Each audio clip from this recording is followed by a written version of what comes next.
Buenos días, señores estudiantes, ¿cómo están? Buenos días, doctora. Buen día, doctora. Buen día, doctora. Bueno, en esta semana pues les voy a explicar lo que vamos a tener. Miren, hoy día vamos a terminar de exponer pues los 5 grupos que nos pusieron el día anterior sobre el mecanismo de protección de los derechos humanos. Después yo voy a darles la explicación de un tema sobre determinante de la salud y enfoque de salud basado en derechos humanos, que es la base a la exposición que ustedes van a preparar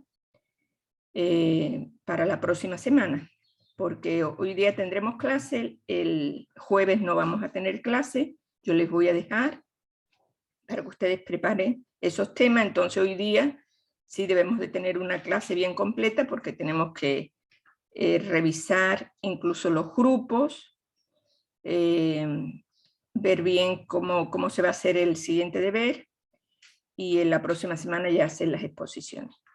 Entonces, comenzamos por lo que estaba pendiente, comenzamos por las exposiciones de los mecanismos de protección de derechos y vamos a comenzar con el grupo 3, que tiene pues la Convención sobre la eliminación de toda la forma de discriminación contra la mujer, CEDAW. Entonces, por favor, comiencen ustedes la exposición. Ya comparto un ratito, doctora. Ok.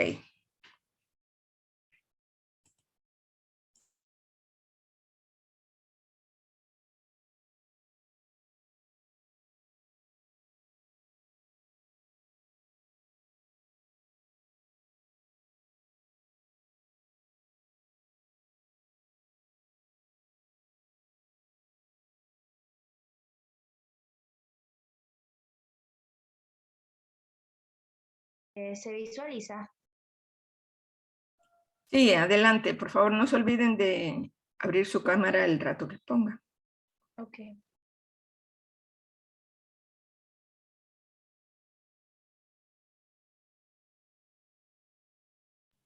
Ahora sí. Buen día, compañeros y docentes.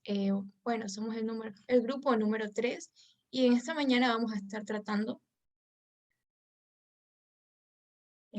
esperemos que baje un poquito la compañera que está proyectando, sobre la Convención sobre la eliminación de todas las formas de discriminación contra la mujer. Vamos a comenzar hablando un poco sobre la historia.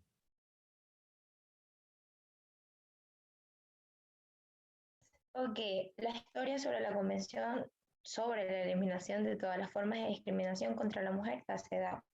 La CEDAW fue adoptada de forma unánime por la Asamblea General de las Naciones Unidas el 18 de diciembre de 1779 y entró en vigor en 1981 y es considerada la Carta Internacional de los Derechos de la Mujer.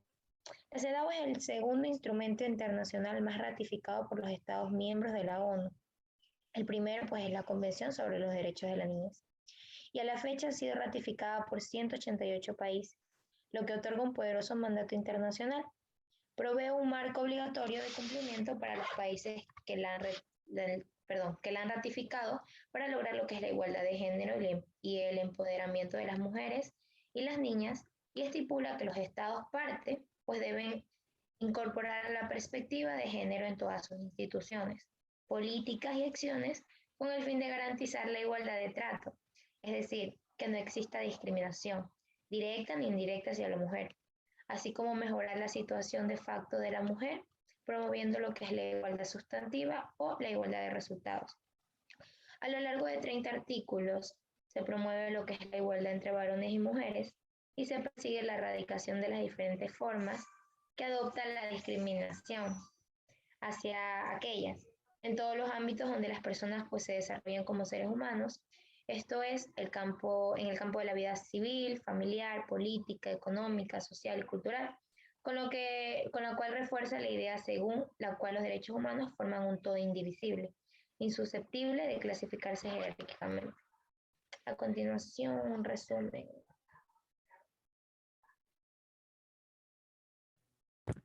Muy bien. En cuanto al resumen, el sistema universal, el documento presenta el texto completo de la Convención, así como la Recomendación General número 27 sobre las mujeres de edad y la protección de sus derechos humanos. Y Recomendación General número 28 sobre el artículo 2 de la Convención referente a las obligaciones jurídicas de los Estados, parte para respetar, proteger y hacer cumplir el derecho de las mujeres a la no discriminación y al goce de la igualdad.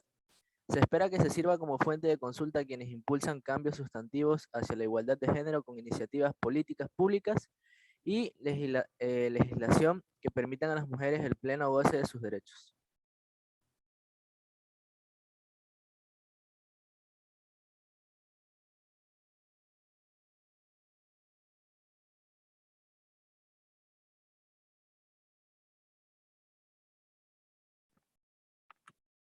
Avances de este mecanismo de defensa de los derechos humanos en la actualidad en el mundo. Hace 70 años, las naciones del mundo adoptaron el compromiso de fomentar los derechos humanos y libertades sin distinción de sexo, raza, idioma y religión. Desde entonces se han puesto en marcha numerosos mecanismos y leyes a nivel internacional, regional y nacional para asegurar que dichos recursos y libertades lleguen de manera efectiva a esa mitad de la población, las mujeres. En 1979 se aprobó la Convención sobre la eliminación de todas las formas de discriminación contra la mujer, y a partir de esto se fueron creando a lo largo de los años más resoluciones y organismos centrados en impulsar la igualdad de género en el mundo. A pesar de los muchos logros sociales conseguidos por los diversos movimientos en las últimas décadas, no hay ningún país que ha alcanzado aún la igualdad real entre mujeres y hombres. Desde los países que han conseguido avanzar en este largo camino, muchas veces no somos conscientes de que alrededor de 2.800 millones de mujeres y niñas viven en países que no llevan a cabo medidas suficientes para mejorar sus condiciones de vida o garantizar sus derechos más básicos. Según el Banco Mundial, 104 países tienen leyes que impiden a las mujeres realizar determinados trabajos y 18 leyes que permiten a los maridos impedir legalmente el trabajo a sus esposas. Además, existen 59 países que carecen de leyes sobre el acoso sexual en el trabajo. Según el Foro Económico Mundial, los países con mayor brecha de género son Afganistán. Debido al régimen talibán, la desigualdad aumentó a un 100%. Yemen, solamente el 4% de las mujeres tienen cargos gerenciales y no hay ninguna mujer que tenga algún cargo político. Irak, solamente el 12% de las mujeres acceden a empleos formales. Pakistán, las mujeres tienen poco acceso a la educación y existe una brecha del 94% con respecto al acceso en servicios de salud. Y finalmente Siria, con un 15.7% de mujeres en la fuerza laboral y existe un 80% de brecha con respecto a los varones.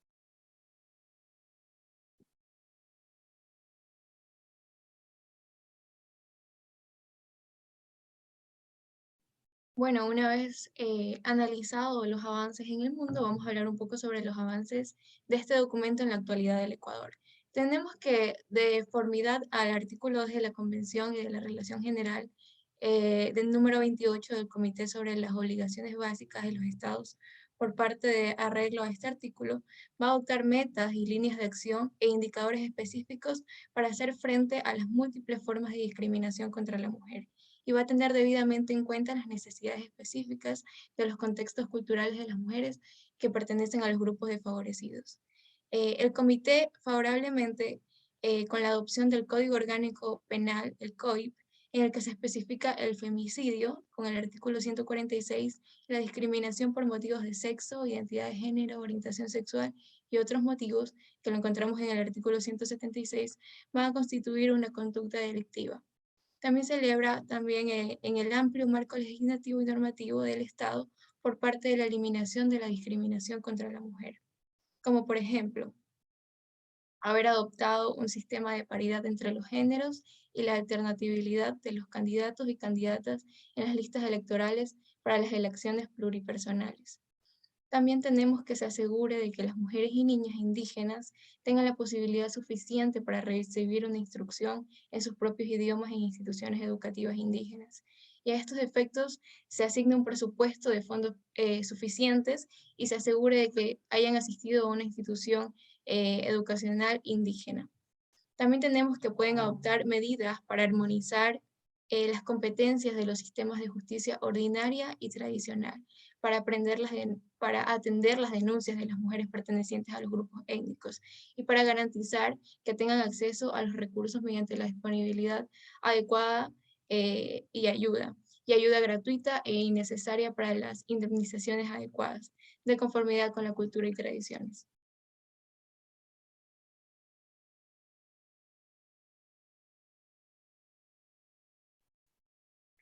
Como penúltimo punto tenemos violaciones de este convenio, ejemplos en el Ecuador y en el mundo. Actualmente la lucha por la eliminación de todo tipo de discriminación sigue en pie y se pueden presentar diversos casos en el Ecuador, por ejemplo los expuestos por la Defensoría del Pueblo. En el primer caso podemos distinguir que se trata de un trámite defensorial basado en la investigación defensorial, el amicus curiae y la solicitud de selección de sentencia. El caso expone que un club femenino perteneciente a la Liga Deportiva Barrial La Floresta participó en un torneo de indoor fútbol femenino. Sin embargo, ciertos integrantes de este club, denominado Guipúzcoa, sufrieron discriminación, tanto física como verbal, debido a su orientación sexual. Por ende, ellas se vieron en la necesidad de iniciar una investigación jurídica. Continúa, por favor. La resolución del caso fue, finalmente, resultados favorables. Las decisiones jurídicas, tanto de primera como de segunda instancia, la Defensoría del Pueblo, en ejercicio de su potestad de solicitar la selección de sentencias como jurisprudencia constitucional obligatoria, interpone petición ante la Corte Constitucional. Actualmente el caso se puede distinguir que se creó una base jurisprudencial para la defensoría de los derechos de las personas y grupos discriminados por su orientación sexual, estableciéndose que ningún derecho puede ser menoscabado en este sentido. Sin embargo, no existió ningún tipo de sentencia a esta liga, por ende las participantes de este grupo no participaron en el torneo y con el tiempo este equipo se fue eliminando. Puedes bajar, por favor. Más. En la siguiente página, ya sería. Este es un claro ejemplo de discriminación en la que se enfrentan las mujeres día a día en el país. De igual manera, se puede distinguir que la Defensoría del Pueblo expone casos basados en la discriminación por parte del lugar de nacimiento, la condición migratoria, la discapacidad que poseen, la edad, motivos raciales e inclusive estados de salud. Por otra parte, al menos 36 países tienen leyes que discriminan a las mujeres por el mero hecho de serlo, según denuncia la Sección Española de Amnistía Internacional. Desde la exclusión al derecho al voto, como se distingue en Arabia Saudí o en Nigeria, donde existe una impunidad de la violencia doméstica. E inclusive en Chile se considera que el marido es el titular de la custodia de los bienes conyugales. Según un informe de la discriminación raíz de la violencia, se puede distinguir que la discriminación está presente en la cultura y en la religión, pero también en el marco jurídico del propio Estado, sobre aspectos familiares, económicos, laborales y de otra índole. Se pueden distinguir diversos ejemplos que voy a mencionar a continuación.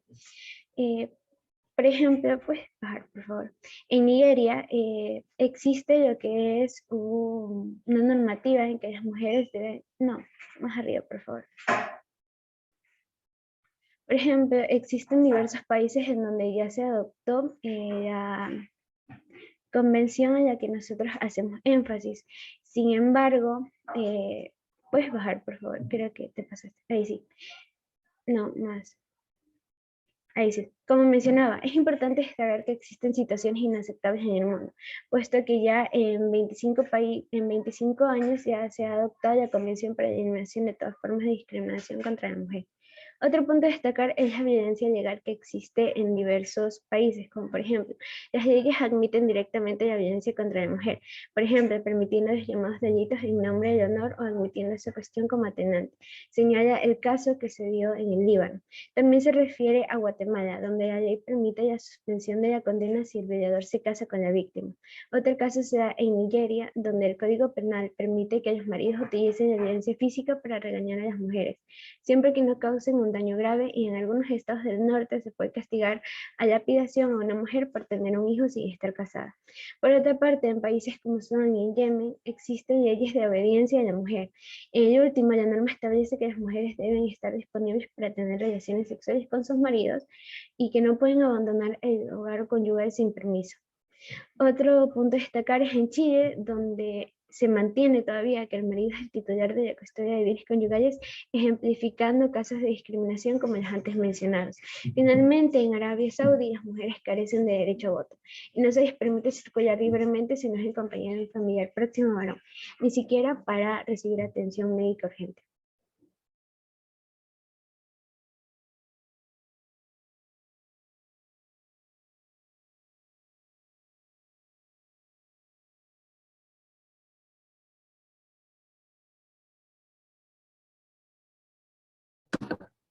Conclusiones. Para finalizar, la convención por primera vez en las mujeres vida libre de violencia, ya que la violencia contra las mujeres contraviene el derecho de toda persona a ser tratada con dignidad y respeto en un entorno libre de violencia y discriminación. La pues ha introducido nuevos conceptos de fundamental importancia en la protección de las mujeres. La perspectiva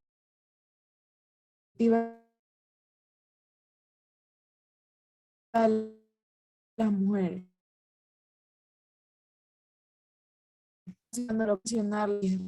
Ningún proyecto en trámite es más favorable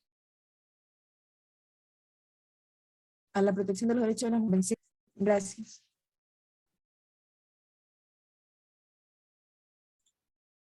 Bueno, se ha escuchado un poco entrecortado, pero vamos a darlo por válido. Y vamos al grupo 1, por favor, que tiene que ver con la Convención sobre el Cambio Climático.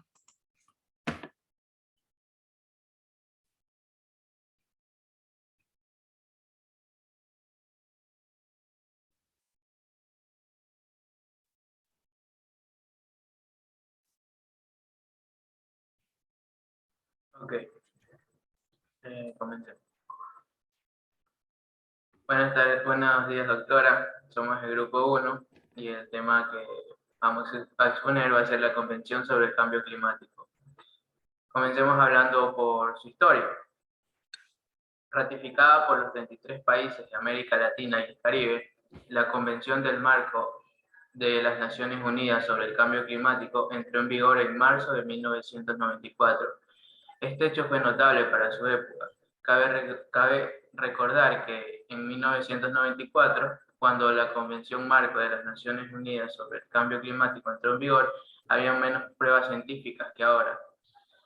La Convención Marco de las Naciones Unidas sobre el Cambio Climático tomó prestada una línea muy importante de uno de los tratados ambientales multilaterales más exitosos de la historia, el cual es el Protocolo Montreal en 1987, que este protocolo consiste en la protección de la capa de ozono, que obligaba a los Estados miembros a actuar en interés de la seguridad humana, incluso ante la incertidumbre científica.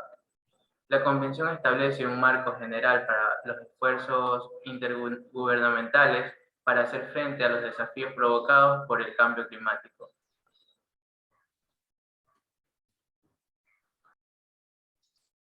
Bueno, cada día en diferentes puntos del mundo, el planeta nos manda mensajes sobre las transformaciones que está sufriendo, desde cambiantes pautas meteorológicas hasta el aumento del nivel del mar que incrementa el riesgo de inundaciones catastróficas. Estos cambios nos afectan a todos, por eso hay que tomar medidas drásticas. La Convención Marco de Naciones Unidas sobre el Cambio Climático, adoptada en 1992 y que entró en vigor el 21 de marzo de 1994, ha sido ratificada por 197 países, a los cuales se les llama partes de la Convención. La Convención reconoce la existencia del problema del cambio climático y establece un objetivo último: lograr la estabilización de las concentraciones de gases de efecto invernadero en la atmósfera con el fin de impedir interferencias antropogénicas que son causadas por el ser humano, peligrosas en el sistema climático. Además, indica que ese nivel debe lograrse en un plazo suficiente para permitir que los ecosistemas se adapten naturalmente al cambio climático, asegurar que la producción de alimentos no se vea afectada y permitir que el desarrollo económico prosiga de manera sostenible. En sí, la prevención de la interferencia humana peligrosa en el sistema climático es el objetivo final de esta convención.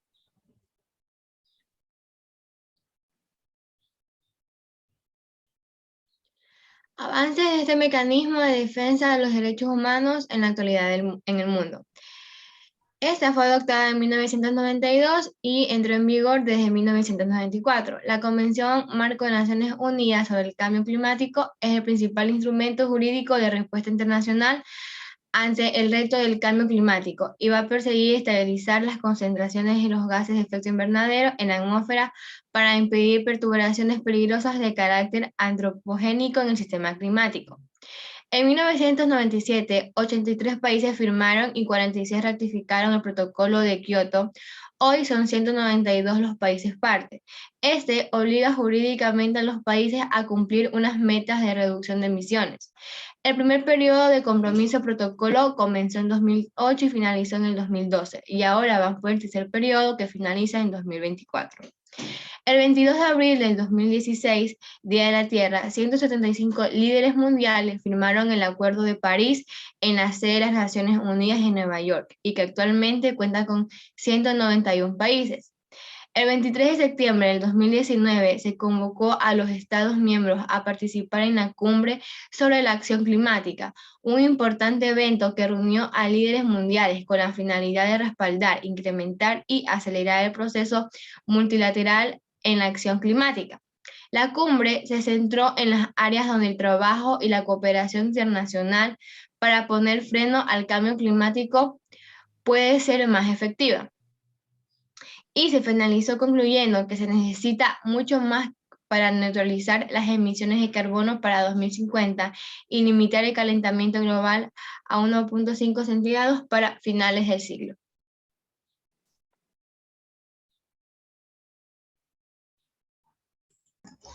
Dentro de los avances de este documento en la actualidad, el país cuenta con una visión al 2025, orientada al manejo oportuno de los desafíos del cambio climático, garantizando el buen vivir y los derechos de la naturaleza.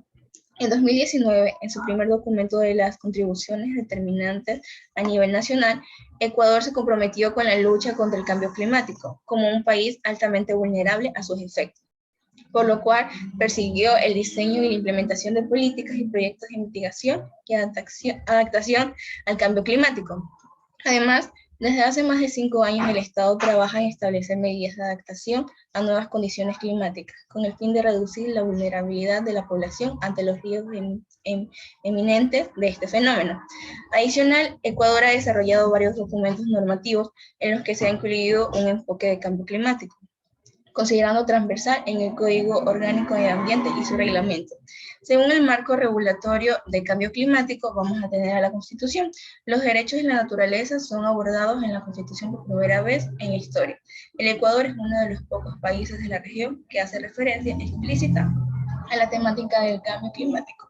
Dentro del Plan Nacional de Buen Vivir, el objetivo 7, garantiza los derechos de la naturaleza y promueve la sostenibilidad ambiental, territorial y global. Además de implementar medidas de mitigación y adaptación al cambio climático para reducir la vulnerabilidad económica y ambiental. Dentro de los acuerdos ministeriales establece como política de Estado a la Estrategia Nacional de Cambio Climático. Para la operatividad del acuerdo ministerial y la Subsecretaría de Cambio Climático generó la guía explícita. ¿Cómo incorporar cambio climático en la planificación local? La cual pretende constituir apoyo para la GAT del Ecuador en la formulación de su propuesta para enfrentar el cambio climático.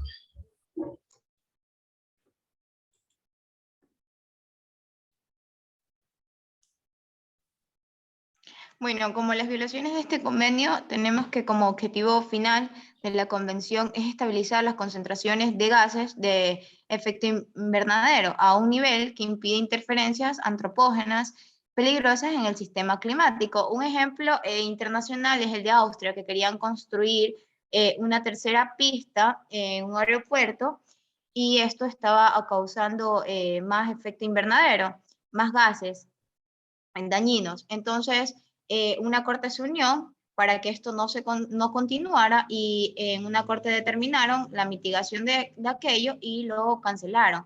Aquí en Ecuador, un ejemplo claro es de estado natural, lo que es el fenómeno del Niño, que causa precipitaciones y además la expansión agrícola, que cada vez se utilizan más químicos, ocasionando más efectos dañinos al ambiente.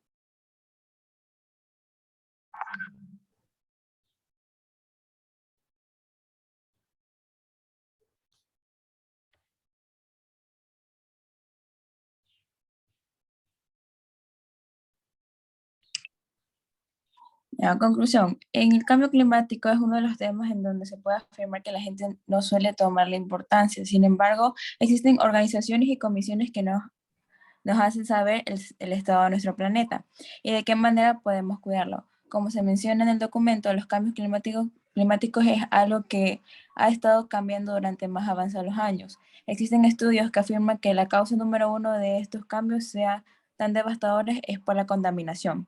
Por esa misma razón, organizaciones y comisiones se han puesto de acuerdo para luchar contra ello.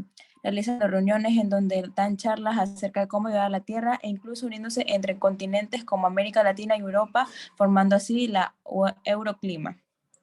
Hace poco, la UNICEF, tomando como ejemplo, hizo el llamado a la comunidad a nivel global para tocar el tema de la contaminación y destrucción del planeta durante los años, dejando en claro a las personas que si no la cuidamos podríamos provocar nuestra propia extinción. También tocaron varios temas como existen métodos que pueden ayudar a la Tierra y que cualquier cosa es de suma ayuda por más pequeña que sea. La contaminación, tala de árboles e incluso la muerte de muchos animales podría ser el fin de nuestra existencia. No se necesita dinero para salvar el mundo, solo ser un poco más cuidadosos y captar las órdenes que nos dan para no acabar ni con el planeta ni con nosotros. Bueno, gracias. Quizá decirles que realmente pues parece que vamos perdiendo la batalla de la lucha contra el cambio climático. El mes pasado, en noviembre, pues se reunieron en la cumbre de Glasgow, en el Reino Unido, todos los países que pertenecen a esta convención.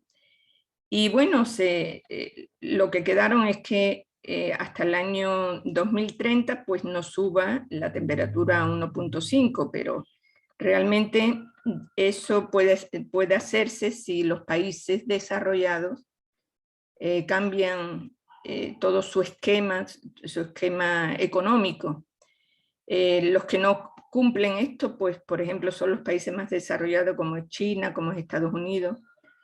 Y realmente, pues a nivel individual, pues tendríamos que pensar que para que cambie la situación que tenemos y no dejemos, bueno, a sus nietos, porque prácticamente no sé si sus nietos ya podrán vivir en el planeta en que estamos. ¿Por qué? Porque tal como vamos, pues no se están cumpliendo todos esos compromisos. Y para eso, pues tendríamos que comenzar haciendo un cambio de estilo de vida. Un cambio de estilo de vida desde el consumo, o sea, consumir más racionalmente, desde la comida, la alimentación, o sea, todo, o sea, es cambiar el esquema mental de los individuos que están acostumbrados al consumismo, a gastar dinero, al capitalismo. Entonces, eso es lo que tiene que cambiar para proteger el planeta. Y eso difícilmente vemos que es prácticamente imposible de conseguir, y ustedes jóvenes serían los que tendrían que empezar a hacer eso, ¿no? Bueno, señores, muy bien. Vamos al grupo número 6, Convención contra la tortura y otros tratos o penas crueles, inhumanos o degradantes. Ya le comparto, doctor, un momento.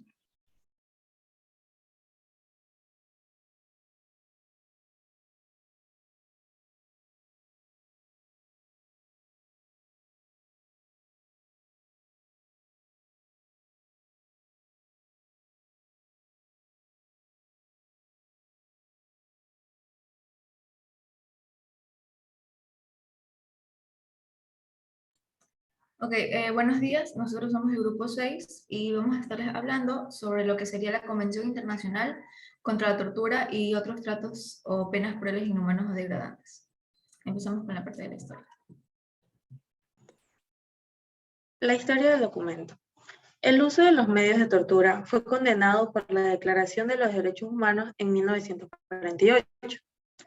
Sin embargo, aún persisten en muchos países, aunque en sus constituciones se prohíba expresamente las prácticas de tortura. Su antecedente más inmediato fue la Declaración sobre la Protección de las Personas contra la Tortura y otros tratos o penas crueles, inhumanos o degradantes, aprobada por la Asamblea General de las Naciones Unidas el 9 de diciembre de 1975. La Convención contra la Tortura fue adoptada y abierta a la firma, ratificación y adhesión por la Asamblea General en Resolución 3946 del 10 de diciembre de 1948 y entró en vigor el 26 de junio de 1987, de conformidad con el artículo 27 de dicha convención. En virtud del artículo 17 de la Convención contra la Tortura, en el año 1988 entró en funciones el Comité contra la Tortura, que es el encargado de velar por la observación y aplicación del tratado. La Convención establece una serie de obligaciones para los Estados, parte y crea un órgano de tratado, el cual es el Comité contra la Tortura. Esta convención cuenta con un protocolo facultativo que fue aprobado en el 2002 y entró en vigencia en el 2006. Sin duda alguna, uno de los más grandes desafíos en el mundo es la erradicación de la tortura en todas sus manifestaciones. Dicho desafío, apenas, si es necesario decirlo, fue uno de los retos de la ONU que asumió hace unos años, pocos años de su fundación. Con el transcurso de las décadas, la ONU fue dando cuerpo a una serie de instrumentos legales, declaraciones, convenios, tratados de aplicación universal que garantizaban a todas las personas protección suficiente contra la tortura y los malos tratos, cuyo culmen fue la Convención contra la Tortura y otros tratos o penas crueles, inhumanos o degradantes, adaptada por la Asamblea General de las Naciones Unidas, el 10 de diciembre de 1984. Dicho tratado fue su culminación del proceso normativo en el ámbito de la lucha contra la tortura. Sus disposiciones están encaminadas a prevenir, castigar y, en última instancia, erradicar todos los actos que se manifiestan en dolores o sufrimientos graves, físicos o mentales, infligidos por un funcionario público u otra persona en el ejercicio de funciones públicas, en contra de alguien para forzarlo a que dé información, confiese algo, sea castigado por un acto que haya cometido o se sospeche que haya cometido, intimidarlo o coaccionarlo. Así pues, los Estados partes de la Convención contra la Tortura tienen la obligación de adaptar las medidas para que todas las personas de estos Estados partes puedan disfrutar de los derechos establecidos en las mismas. Bien, como resumen tenemos que la Convención de Viena sobre el Derecho de los Tratados dispone en su artículo 26 el principio de pacta sunt servanda, que establece que todo tratado en vigor obliga a las partes y debe ser cumplida por ellas de buena fe, el cual fue aceptado por 103 Estados miembros de la Organización de las Naciones Unidas. En otros términos, viene a constituir el principio del respeto que está dado por la voluntad de que se cumpla con los derechos y libertades reconocidos en los instrumentos internacionales y garantizar su libre y pleno ejercicio a toda persona que se encuentre sometida a su jurisdicción. Por lo tanto, en algunos estados tienen la obligación de cumplir los principios, estándares, derechos y posibilidades planteadas en los tratados internacionales en materia de derechos humanos de los que se ha aceptado su competencia. En otras palabras, los estados se someten a un orden legal común dentro del cual asumen obligaciones para con las personas sujetas a jurisdicción, independientemente de su nacionalidad, ya que su objeto y fin es la protección de los derechos fundamentales de la persona y no la protección de los derechos de los estados.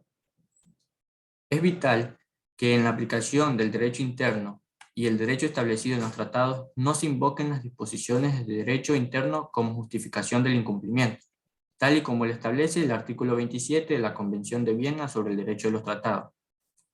Su legislación prohíbe expresamente la tortura a través de su Código Penal. Además, en su artículo 46, la preeminencia de los tratados internacionales de derechos humanos en el orden interno. Hay países que son partes de la comunidad de naciones y por ende el conocimiento y respeto de la Convención contra la Tortura y otros tratos o penas crueles, inhumanos o degradantes es una obligación internacional. Las funcionarias y funcionarios públicos tienen la obligación de emprender las acciones necesarias para cumplir las disposiciones establecidas en las normas, como las que se presentan a continuación. La defensa y promoción de los derechos humanos es tarea de todas las personas. La lucha por estos está llena de altruismo, valentía, generosidad y compromiso, que pueden ser evidenciados a través de grandes eventos o pequeñas actitudes diarias, dentro de la complejidad que pueda estar inmersa la aplicación de los derechos humanos. No podemos dejar de observar que la finalidad de estos no es más que el bienestar de las sociedades alrededor del mundo.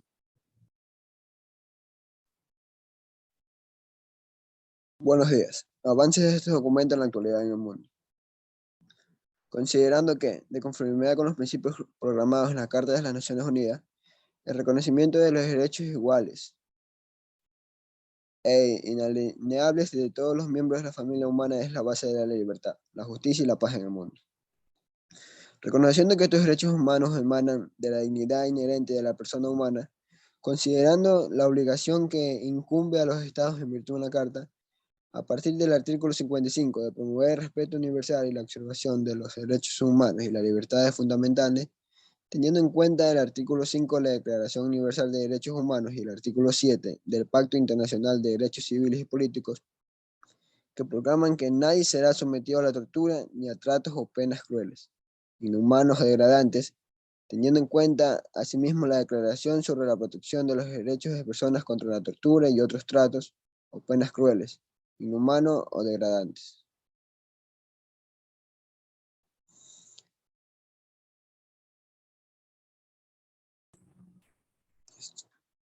Avances de este documento en la actualidad en el Ecuador. Ecuador es signatario de la Convención contra la Tortura y otros tratos o penas crueles, inhumanos o degradantes desde febrero de 1985, mismo que se ratificó el marzo de 1988, tomando de este modo medidas legislativas, administrativas, judiciales o de otra índole para impedir los actos de tortura en su territorio. Del mismo modo, fue gracias a este acontecimiento que la lucha contra la tortura y otras graves violaciones de los derechos humanos surge la Comisión de la Verdad en el 2007, para de este modo investigar las vulneraciones realizadas desde 1974 hasta el 2008. Asimismo, el protocolo facultativo de la Convención contra la Tortura del año de 2007 y 2010 procedieron a instituir un mecanismo nacional de prevención contra la tortura, mismo que por mandato constitucional artículo 215.4 fue asumido por la Defensoría del Pueblo en el año del 2011, provocando de este modo que el Estado realice visitas independientes a lugares privados de libertad, para así realizar informes, al igual que recomendaciones a modo de prevención contra los actos de tortura que podrían seguir vigentes en el país. Este hecho también permitirá verificar si los agentes de la policía o bien de las Fuerzas Armadas de seguridad cometan actos ilícitos contra los privados de libertad, los cuales pueden ser tanto azotándolos, amenazándolos o bien el de torturándolos, lo que ocasionaría que estos estén sujetos a penas de prisión de entre 2 a 5 años. Violaciones de convenio, ejemplos en el Ecuador y en el mundo. Dentro de nuestro país, los ejemplos de tortura y los actos que violan los derechos de las personas son muchos, y algunos ni siquiera llegan a saberse. Estos actos mayormente cometidos en lugares donde la fuerza policíaca sabe que no podrá ser delatada por otras personas. Y es este factor de silencio que provoca más casos de abuso por parte de personas con un poder relativamente fuerte. A continuación se mostrarán varios casos. El caso número 1 es de la cárcel Turi. Se da en un día martes 31 de mayo de 2016, aproximadamente a las 9:45, en el pabellón de mediana seguridad del Centro de Rehabilitación Social Sierra Centro Sur Turi. Se realizó un operativo de requisa con aproximadamente 80 policías que torturaron a las personas privadas de libertad. El caso 2 es el caso de Angela Yol, en las manifestaciones del 17 de septiembre de 2014, un estudiante del Instituto Nacional Mejía, Ángela Alexandra Yol Barros, que para ese entonces tenía 17 años, fue detenida arbitrariamente, ilegal, y fue torturada por agentes policiales. En el caso 3, hermano Jiménez, el líder Efren, José Raúl, Miguel Ángel, Manuel Antonio y Anter Oliver Jiménez, durante un supuesto operativo militar en el año 1998, en Socombíos, Lago Agrio, fueron detenidos de forma arbitraria e ilegal y posteriormente fueron torturados por agentes militares. Este caso fue llevado a la Comisión Interamericana de Derechos Humanos y hasta la presente fecha se encuentra en etapa de fondo. El punto 4, caso Ordóñez, activista de la comunidad de LGTBI, quien fue víctima de tortura y agresión sexual por parte de miembros de Policía Nacional en el año 2001. Actualmente este caso se encuentra en etapa de investigación previa. El caso fue remitido por la Comisión de Verdad y Fiscalía y le asignó fiscal en el año 2016, en el año en el cual el INRDH asume el patrocinio del caso junto a la Fundación Pacta. Además, el caso en el sistema de protección de víctimas y testigos debido a que la víctima sufre de hostigamiento y agresiones físicas mientras más avanza el proceso. Sin embargo, el sistema ha incumplido varias veces con las medidas de protección acordadas y el 9 de mayo del presente año, Maico fue excluido del sistema de protección bajo una resolución que la institución se niega a entregar. Actualmente, Maico se encuentra sin protección y bajo amenazas y hostigamientos constantes a su integridad.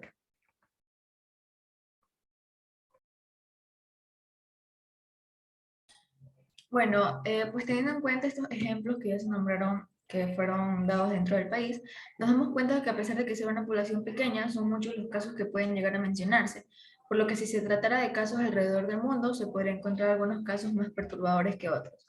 A continuación, se van a detallar algunos de estos casos. Tenemos el primer caso, que es de Miriam López, de 31 años y madre de 4 hijos. Fue secuestrada de su ciudad natal de Ensenada por unos soldados vestidos de civil que la llevaron a un cuartel militar. Estuvo recluida allí una semana, durante la cual la violaron 3 veces, la asfixiaron y la electrocutaron para obligarla a confesar su implicación en delitos relacionados con las drogas. Ha pasado 3 años, pero ninguno de sus torturadores ha respondido de sus actos ante la justicia. Otro caso fue en Filipinas. La justicia está fuera del alcance dentro de este país de la mayoría de los supervivientes de la tortura. Hace poco se descubrió un centro de detención secreta donde la policía maltrataba a los detenidos por diversión.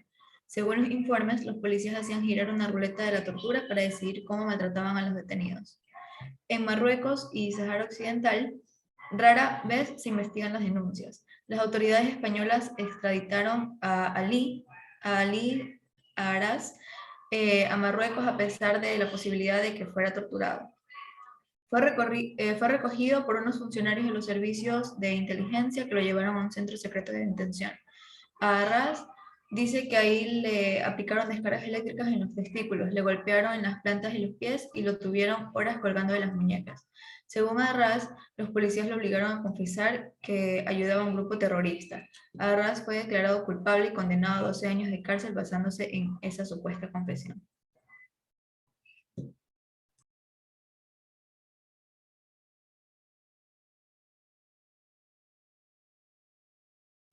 Bueno, pues como conclusiones tenemos que podemos destacar que el saber sobre la Declaración de los Derechos Humanos es importante, y en esta solo los derechos que van involucrados no se pueden cumplir. En esta, la Convención Internacional contra la Tortura y otros tratos a penas crueles, inhumanas o degradantes, o en la Constitución de nuestro país, dice que es prohibido promover algún acto de tortura o violación a los derechos de la vida. Incluso existe un mecanismo nacional de prevención contra la tortura. Como sabemos, antes se castigaban a las personas que se tenían como esclavos o las torturaban hasta matarlas. Pero ahora, con estos derechos, es prohibido ante la ley. Gracias. Bueno, Vamos a el grupo 2, Declaración de las Naciones Unidas sobre los Derechos de los Pueblos Indígenas.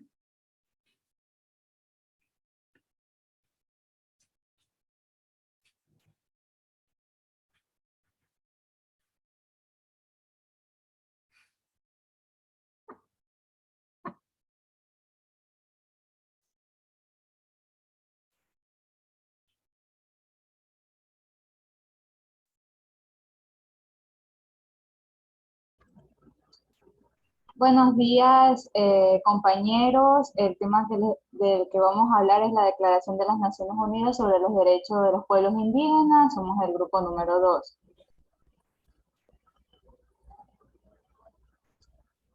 Historia del documento. La Declaración de las Naciones Unidas sobre los Derechos de los Pueblos Indígenas fue adoptada en Nueva York el 13 de septiembre de 2007 durante la sesión 61 de la Asamblea General de las Naciones Unidas.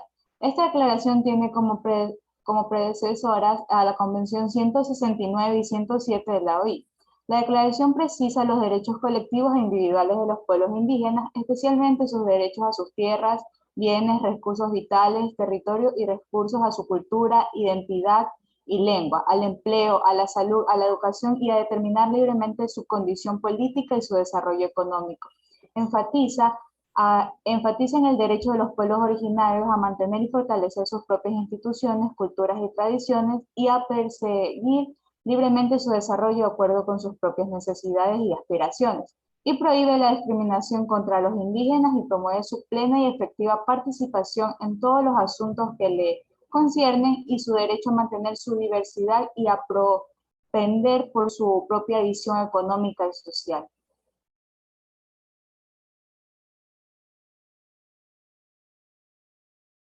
Del documento. La Declaración de las Naciones Unidas sobre los Derechos de los Pueblos Indígenas, aprobada por la Asamblea General de las Naciones Unidas en 2007, ofrece un marco de trabajo internacional para los esfuerzos encaminados a fomentar los derechos de los pueblos indígenas. Junto con otros instrumentos de derechos humanos y el creciente acervo de jurisprudencia en esta materia que atañe a dichos pueblos, la declaración contiene orientaciones esenciales para construir sociedades que garanticen la plena igualdad y los derechos de los pueblos indígenas.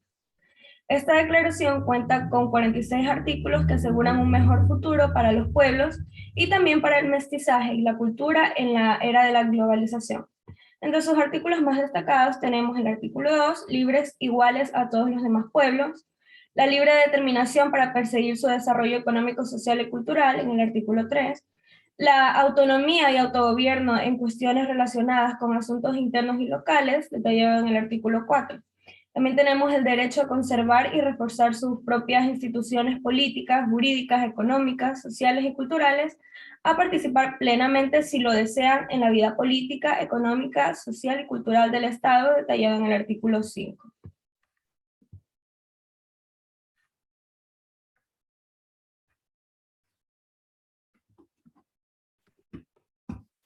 Los pueblos indígenas tienen derechos sin discriminación.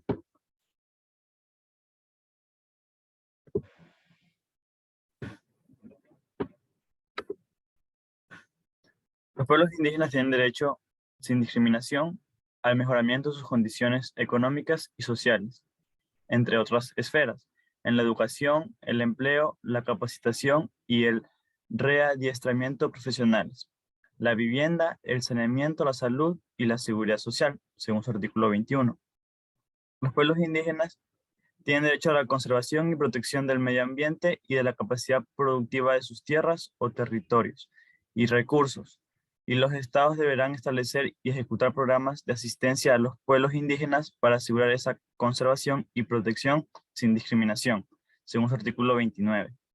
Todos estos artículos detallados en la Declaración de Naciones Unidas sobre los Derechos de los Pueblos Indígenas tienen la finalidad de que los pueblos indígenas se estén organizando para promover su desarrollo político, económico, social y cultural, y para poner fin a todas las formas de discriminación y opresión donde quiera que ocurran.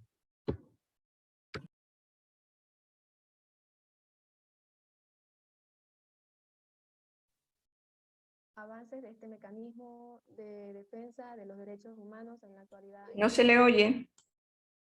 Avances de este mecanismo de defensa de los derechos humanos en la actualidad en el mundo. En el Sistema Universal de Protección de los Derechos Humanos de las Naciones Unidas existen No se oye. mecanismos basados. Esperen un ratito.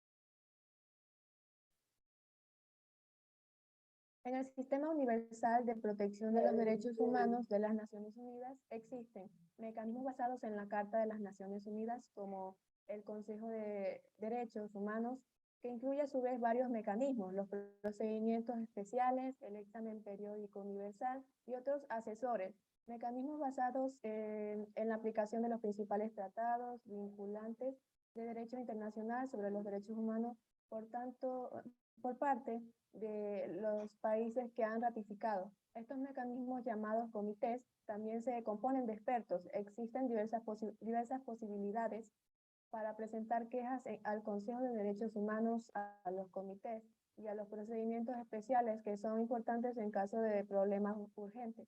Conviene citar los mecanismos específicos de las Naciones Unidas para que este colectivo que se han ido estableciendo desde entonces. Bueno, entre ellos están el Grupo de Trabajo sobre Poblaciones Indígenas. Tenía el mandato de examinar las situaciones de protección y promoción de los derechos humanos y las libertades fundamentales de los pueblos indígenas. Prestar atención a la evolución de las normas relativas a los derechos de los pueblos indígenas, mandato por el que se redactó el proyecto de declaración. Grupo de trabajo entre periodos de sesión para la elaboración de un proyecto de declaración sobre los derechos de los pueblos indígenas. Se estableció en 1995, fue un mecanismo subsidiario del nuevo Consejo de Derechos Humanos y tuvo como objetivo elaborar un proyecto de declaración sobre los derechos indígenas. Relator especial sobre la situación de los derechos humanos y las libertades fundamentales de los indígenas, designado por la Comisión de Derechos Humanos en el 2001. Su trabajo se concretó sobre todo en tras áreas: investigación temática, visitas a países y gestión de comunicaciones, foros permanentes para las cuestiones indígenas. Se estableció desde un extenso proceso que comenzó en la Conferencia Mundial de los Derechos Humanos a través de 3 líneas de actuación: formular con recomendaciones al sistema de las Naciones Unidas, difundir las actividades relacionadas con las cuestiones indígenas y promover su integración dentro del sistema. También preparar y difundir información. Mecanismo de expertos sobre los derechos del pueblo indígena creado por el Consejo de los Derechos Humanos. Se encuentra elaborando un estudio sobre la promoción y protección de los derechos de los pueblos indígenas en la iniciativa de reducción y prevención de los riesgos de desastres naturales y la preparación ante esos riesgos, que incluye la consulta y la cooperación en los propios pueblos interesados respecto de la elaboración de planes nacionales para la reducción de los riesgos de desastres naturales.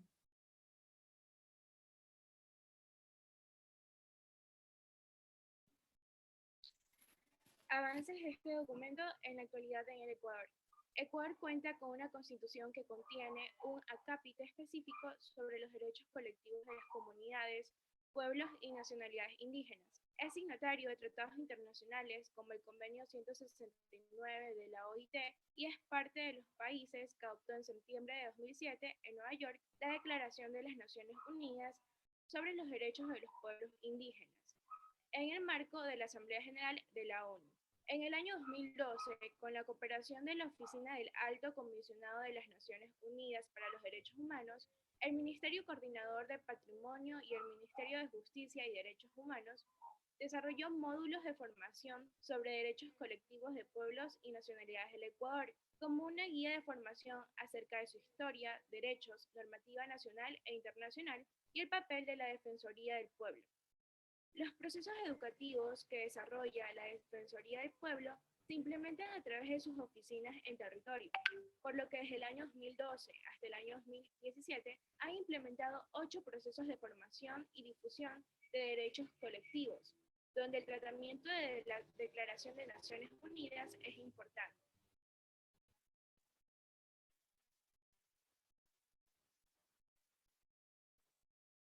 Desde el año 2016, con el apoyo de la Oficina de Naciones Unidas para el Desarrollo, se desarrolló los contenidos y la metodología del curso virtual sobre derechos colectivos de pueblos indígenas, el mismo que constituye una herramienta sólida para difundir la Declaración de las Naciones Unidas. Finalmente, la Defensoría del Pueblo de Ecuador informó a la Oficina del Alto Comisionado de las Naciones Unidas para los Derechos Humanos y el Departamento de Asuntos Económicos y Sociales de las Naciones Unidas la incorporación y desarrollo de políticas nacionales para la implementación del Plan de Acción Nacional para alcanzar los fines de la Declaración de las Naciones Unidas sobre los derechos de los pueblos indígenas.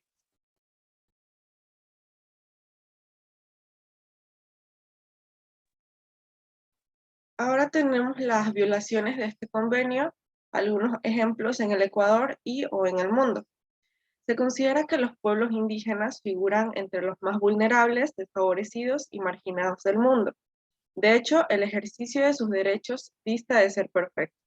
Algunas de las mayores dificultades a las que hacen frente los pueblos indígenas en el ámbito son de los ámbitos del derecho que derivan de la presión de que son objeto de sus tierras, territorios y recursos como consecuencia de actividades relacionadas con el desarrollo y la extracción de recursos.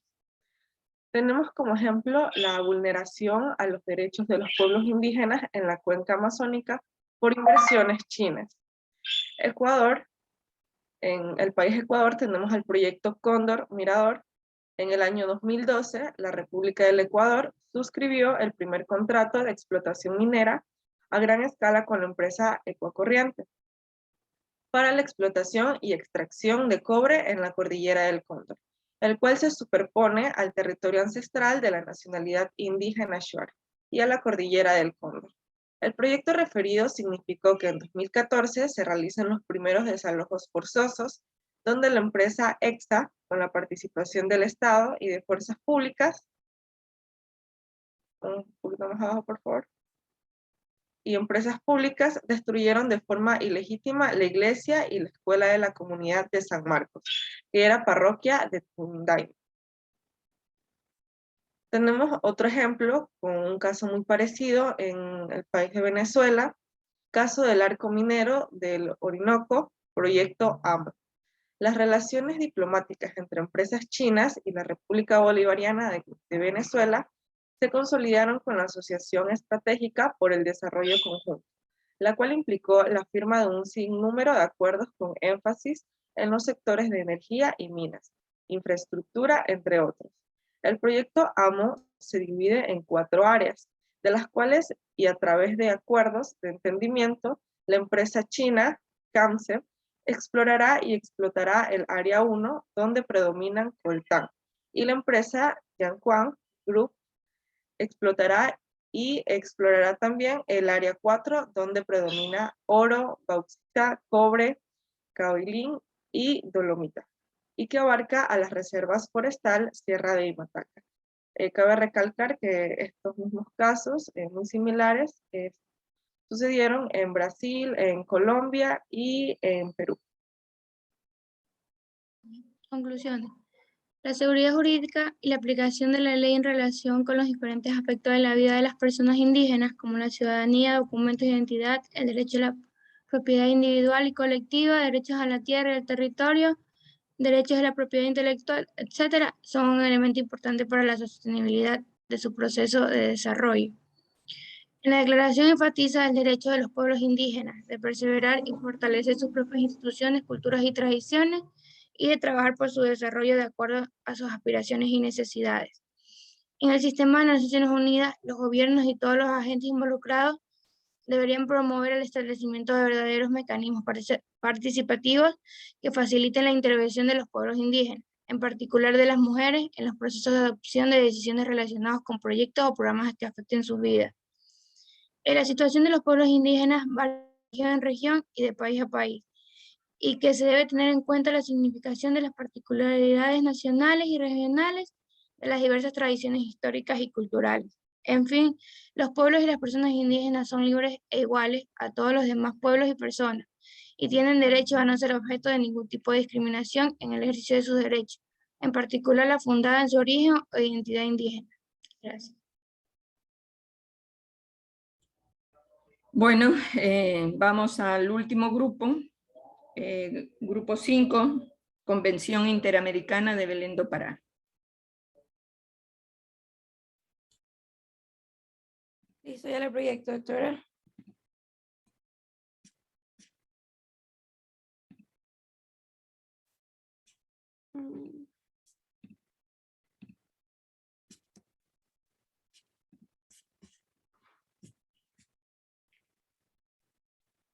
¿Sí se visualiza? Sí, adelante. Listo.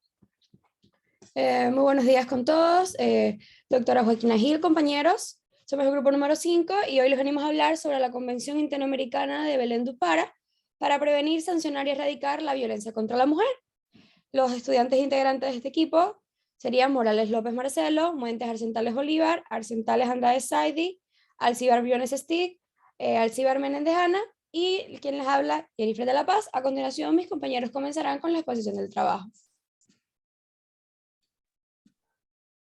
Historia del documento. Durante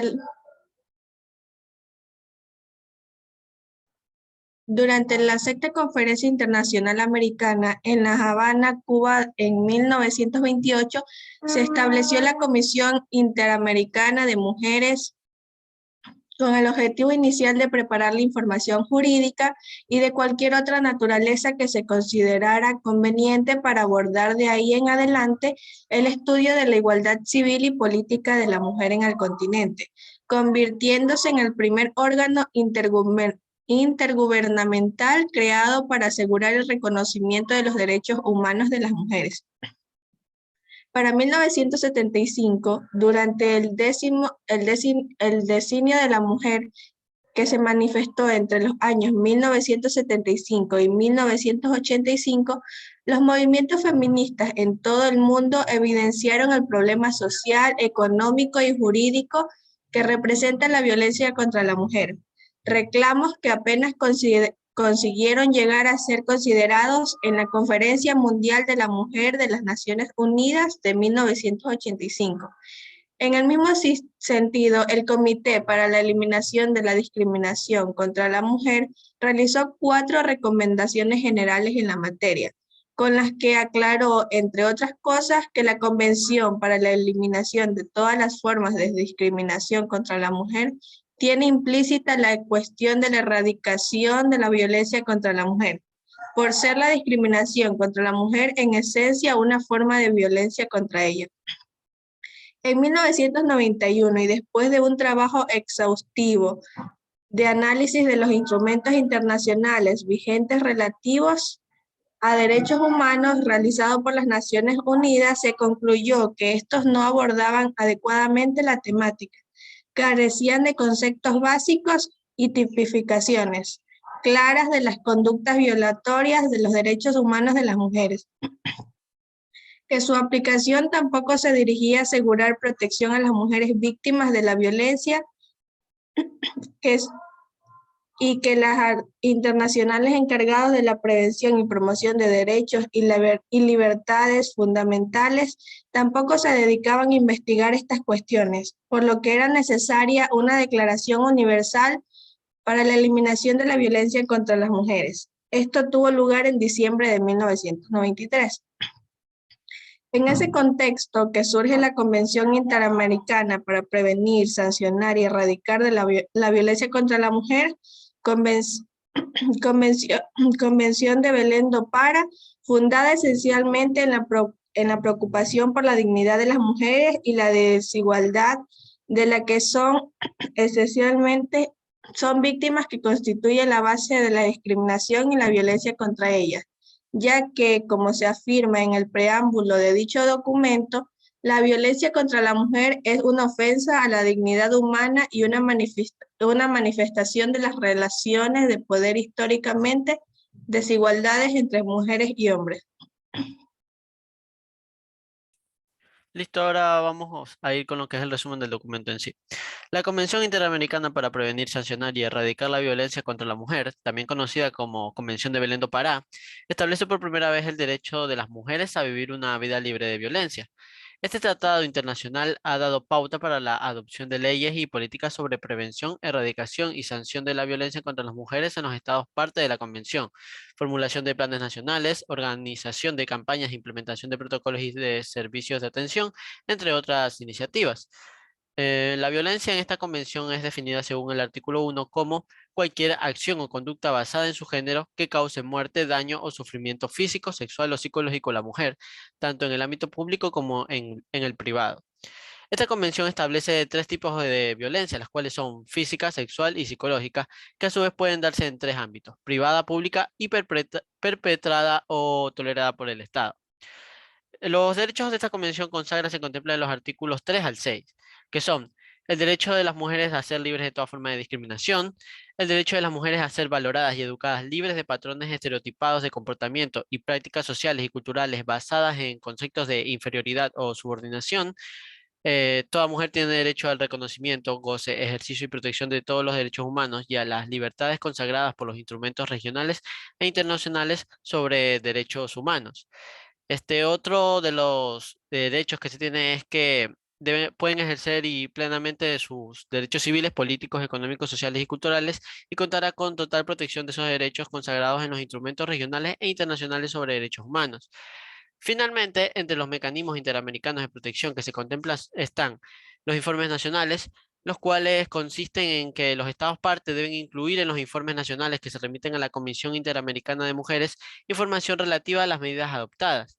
También se encuentra la opinión consultativa de la Corte Interamericana de Derechos Humanos, que en este caso, que en caso de alguna duda de interpretación, los países signatarios de la Convención Interamericana de las Mujeres pueden solicitarla.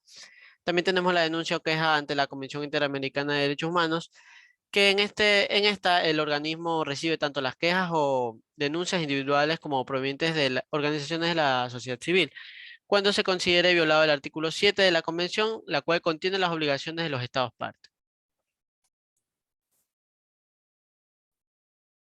Bien, en cuanto a los avances de este mecanismo de defensa, en la actualidad en el mundo, pues en la convención, los países que formaron parte de esta, pues se comprometieron a tomar los siguientes puntos, tomándose como avances hacia el mundo contra la lucha de la violencia hacia la mujer. Bueno, los puntos fueron de abstenerse a cualquier acción o práctica de violencia contra las mujeres y velar porque los agentes de Estado cumplan con esta obligación.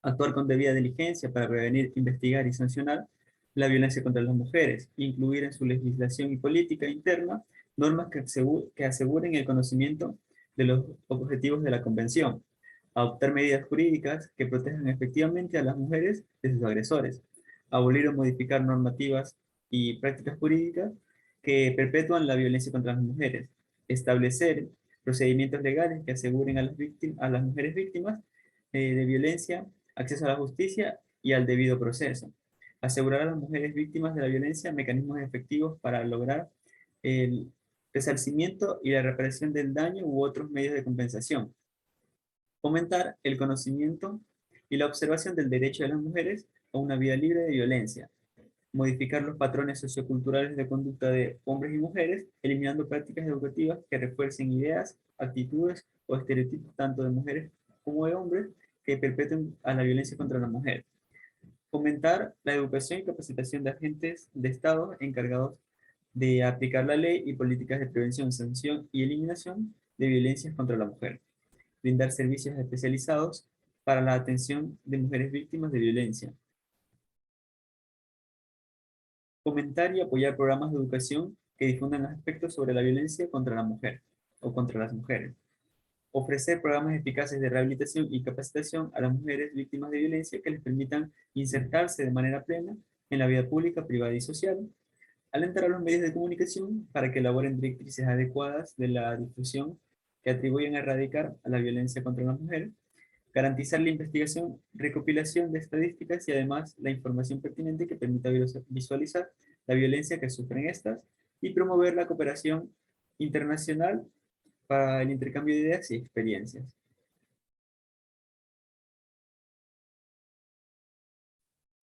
Con respecto a los avances de este documento en la actualidad en el Ecuador, se dice que la Convención de Belén do Pará establece por primera vez el derecho de las mujeres a vivir una vida libre de violencia. En Ecuador no era una excepción, de manera que ninguna mujer que sufría violencia por parte de su pareja tenía la posibilidad de denunciar o de exigir sanción para el agresor, puesto que una disposición del Código de Procedimiento Penal prohibía la denuncia entre cónyuges o entre ascendientes o descendientes, quienes suelen ser testigos de los episodios violentos en el ámbito familiar. En la actualidad se cuenta con 29 unidades judiciales de violencia contra la mujer y la familia, en 24 cantones de 19 provincias del país, las cuales están integradas por 79 jueces y jueces de primer nivel, especializados en la materia. A voz de las organizaciones de mujeres han revelado escalofriantes cifras como las presentadas en la Encuesta Nacional de Relaciones Familiares y Violencia de Género contra las mujeres, que demuestra que en el Ecuador 6 de cada 10 mujeres habían sido víctimas de violencia, es decir, más de 3.2 millones de mujeres han sufrido algún tipo de violencia por el hecho de ser mujeres. Por otra parte, 1 de cada 4 mujeres ha vivido violencia sexual. Sin embargo, la violencia psicológica es la forma más recurrente de violencia de género. En el 76% de los casos de violencia de género contra las mujeres, el agresor ha sido su pareja o expareja. Sin embargo, la Convención Interamericana para Prevenir, Sancionar y Erradicar la Violencia contra la Mujer reconoce que toda mujer tiene derecho al reconocimiento, gozo y ejercicio de protección de todos los derechos humanos y a las libertades consagradas por los instrumentos regionales o internacionales sobre los derechos humanos, y en especial sobre el derecho a una vida libre de violencia, tanto en el ámbito público como en el ámbito privado. De acuerdo con la disposición constitucional, el Estado debe considerar las medidas necesarias para prevenir, eliminar y sancionar toda forma de violencia, en especial la ejercida contra las mujeres. Sin embargo, las medidas adoptadas han sido insuficientes en el accionar institucional para prevenir, proteger y atender a las mujeres víctimas de la violencia. Se hace necesario contar con una nueva ley que articula un sistema nacional para la prevención y erradicación de la violencia de género contra las mujeres. El mismo que coordinará, planificará, organizará y ejecutará acciones integrales y complementarias para vincular a todos los poderes públicos y hacer efectivo el derecho de las mujeres a una vida libre de violencia.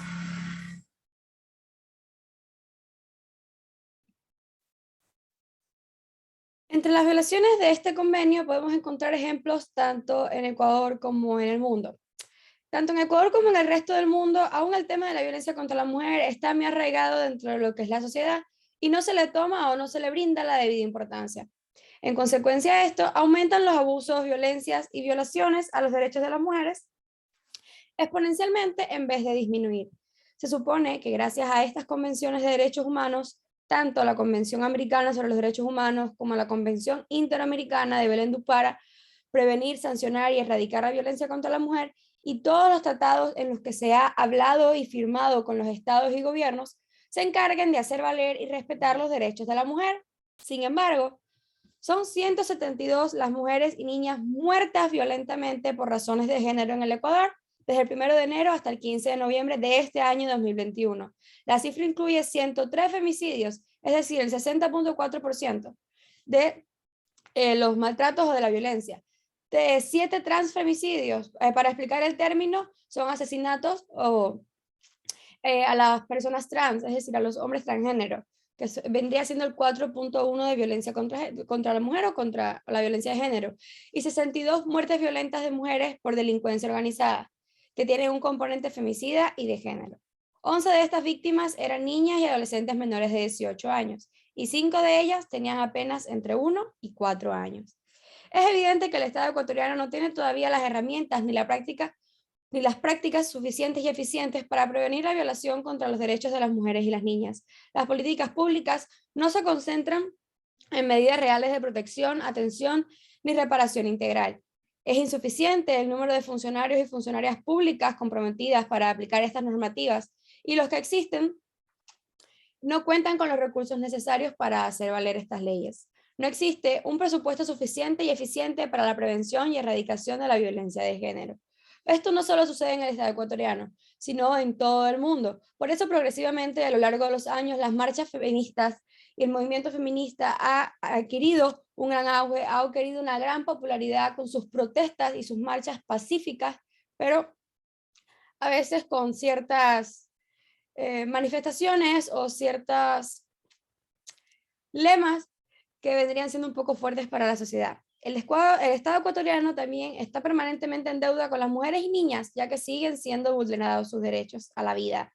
El Estado está también en deuda con los hijos e hijas de estas mujeres que por causa de estos femicidios se han quedado huérfanos, que en el 99% de los casos quedan sin una reparación integral que les corresponda.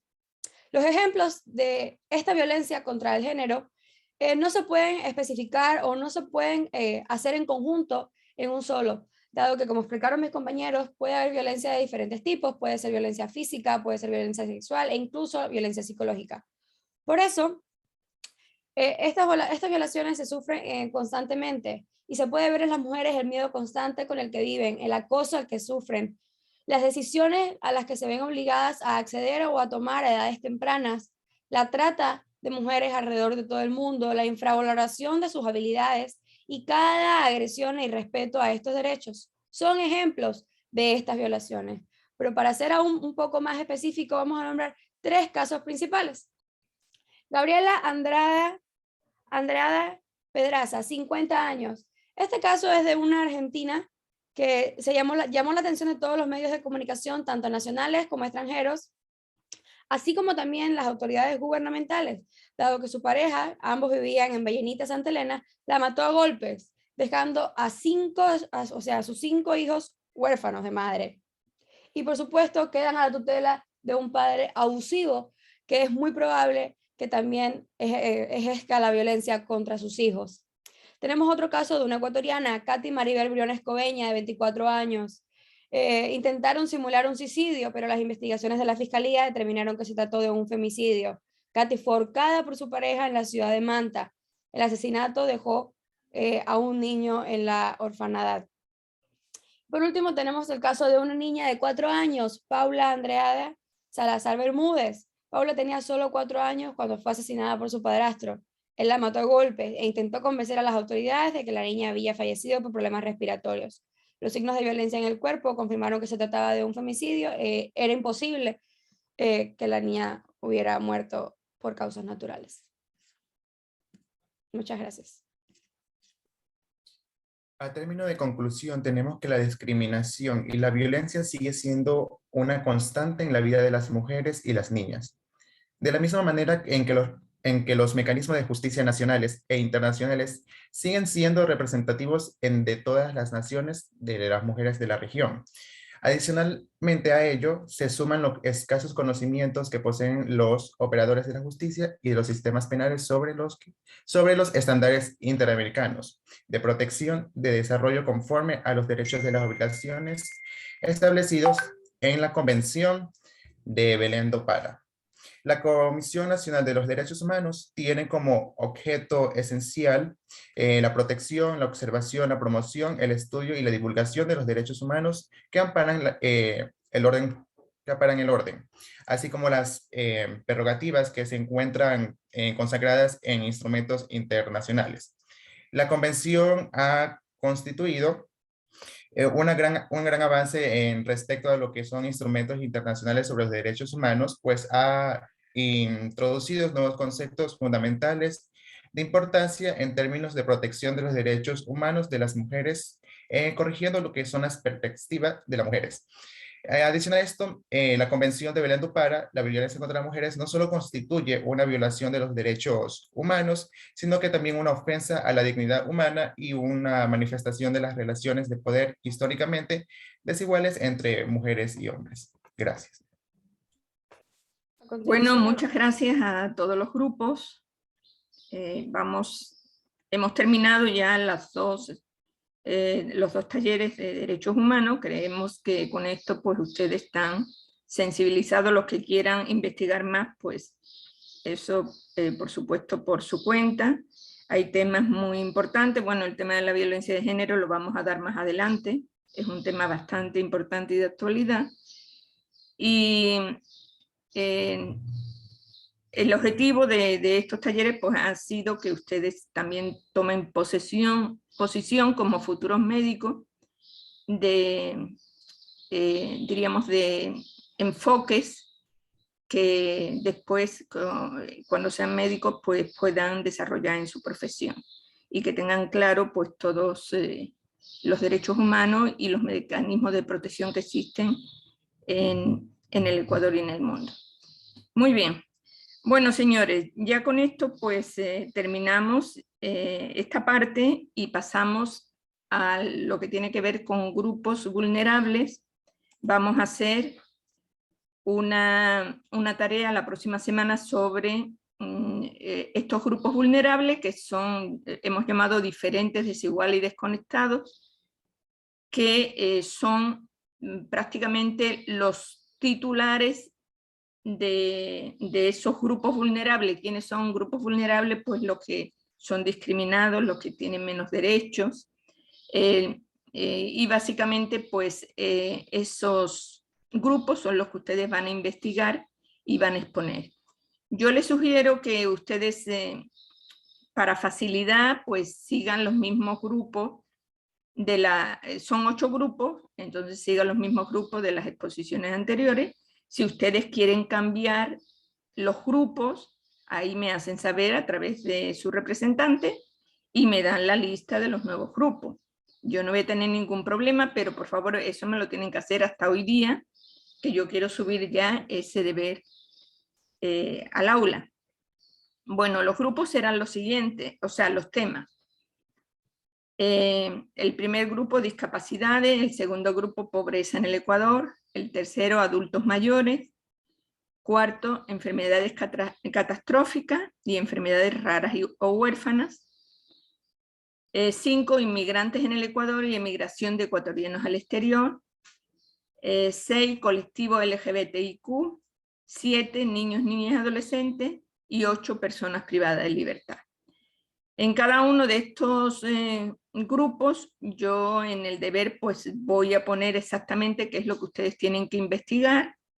Les digo, por ejemplo, un ejemplo de ello, por ejemplo, del primer grupo. Básicamente son parecidas las investigaciones que ustedes tienen que hacer. Quizá cambie de uno a otro, pero muy poquito. Entonces, por ejemplo, en discapacidad, de definición, tipo de discapacidades, causa de la discapacidad, distribución y estadística a nivel nacional, una mirada al tema a nivel internacional, estadísticas mundiales, derechos de esas personas, legislación vigente en el Ecuador que las protege, cumplimiento de estos derechos a los discapacitados en el Ecuador, programas actuales que favorecen a este colectivo, aspectos sociales positivos y negativos, y acceso a la salud y problemas reales que presentan este grupo. Entonces, todos estos aspectos ustedes lo van a ir desarrollando e investigando, y serán expuestos a partir de la próxima semana, donde yo quiero que ustedes, 3 grupos ya preparen esta exposición. No sé si alcanzaremos con los 3 grupos para exponer, pero de todas maneras tienen que estar preparados 3 grupos.